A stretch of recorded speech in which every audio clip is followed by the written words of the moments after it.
saying Bhad Bhabie dragged Alabama. I'm seeing online that people are saying she really gagged the girls. I know you're out, you're reaching out, you need my knife clout. Now, why I don't support white on white violence is really a blight on the community.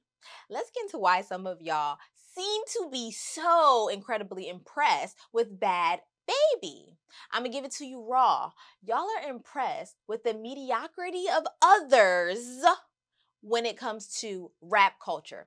If Nicki, Doja, Glow, Meg, or Doechii had made this track, we would be wondering if they just underwent brain surgery, and we would be sending them thoughts and prayers. How many times I got to tell these hoes I've been with? My money long, on the floor, look like I print. It's the Chaplain of Culture, Yale MDiv and Black Church Studies scholar. Here we mix faith, culture, experience, and we make that hoe dance. Let me get this out first. Cry Baby, the diss from Alabama to Bhad Bhabie, was well produced. The production is the whole entire song. I don't want to be nothing like you, Dr. Believe what my eyes see, scrolling up on IG.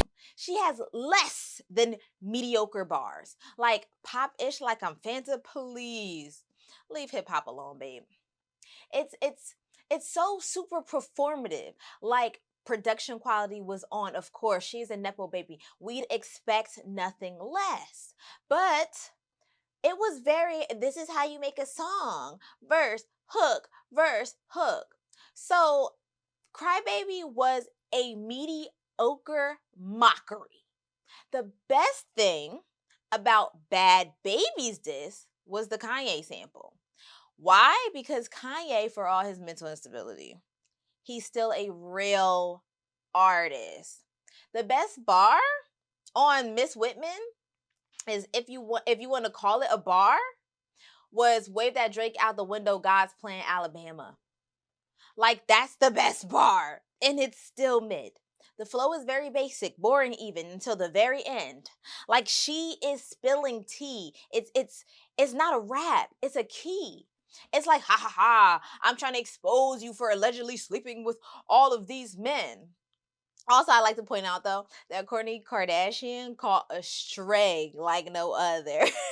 I think that was one of the biggest keys. Your stepmom burnt out while she took her sister second. Because Bhad Bhabie caught her burnt out for taking Kim's second hands. Apparently, Travis Barker, her husband now, and Kim used to date. But no shade. I could see Kourtney being like, you know, if I gotta rule out everybody Kim done mess with, then it's really not a lot in the dating pool. So, you know, we're gonna have to work something out. We're gonna have to figure it out. How long was y'all dating? Like, we're gonna have to put a threshold of time on this or something. Cause oh my God.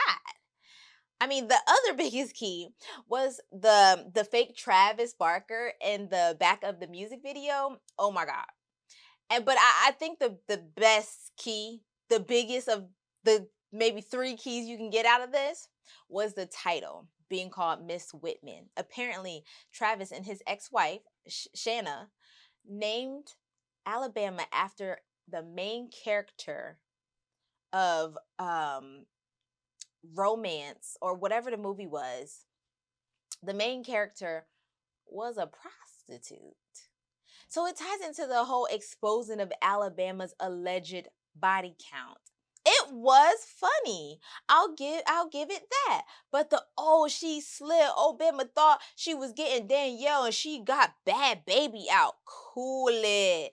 That's like when OT Genesis put out his version of Never Knew. Keisha Cole's Never Knew. I used to think that I wasn't fly enough. And for us to hear that and be like, oh my God, OT Genesis, like, be for real. You need talent to sing. You need talent to rap. Please take several seats. If Alabama's Cry Baby was a mediocre mockery, Bhad Bhabie's track was a better version of the same mediocrity. All these diss tracks are whack when compared to real artists. No lyricism, a basic flow, mediocre bars. Honestly, I could have fell asleep on it. Imagine just learning how to cartwheel and do a somersault, and now you want to be in the Olympics with Simone Biles. What? Absolutely not. And then imagine doing that cartwheel and then everybody clapping saying, "Oh my God, did y'all see that cartwheel? That was the best cartwheel. Oh my gosh, she really did that cartwheel."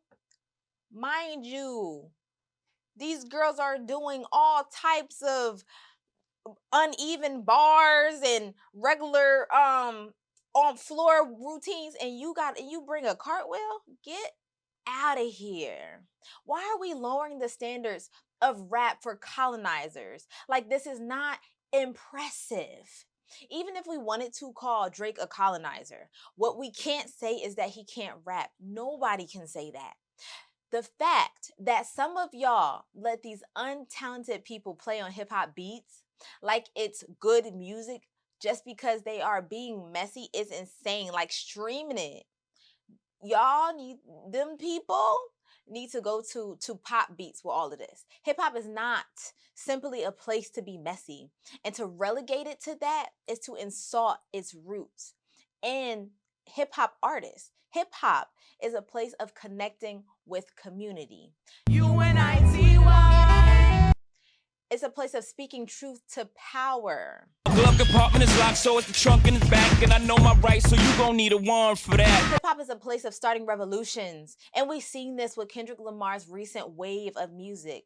Though he is too being messy, he is primarily reminding all of us that hip hop is an asset and a weapon, and waking up a deeper truth about how these people are trying to colonize our cultural asset. And then not even 2 weeks later, we have this. You're like, this beef is so unserious. But low key, my money was always on Bhad Bhabie, simply because she was born into poverty. And when one survives poverty, one usually has grit. Nepo babies like Alabama don't have this grit. They could never imagine that type of energy. And that's why Bhad Bhabie ate her up like that, because Danielle just got rich like a few weeks ago. Which reminds me of this tax bill that the Trump administration is pushing for. Just allow me to connect the dots really, really, really quick. A major tax cut for federal funding other social programs. Let me tell you something, Nepo baby Trump.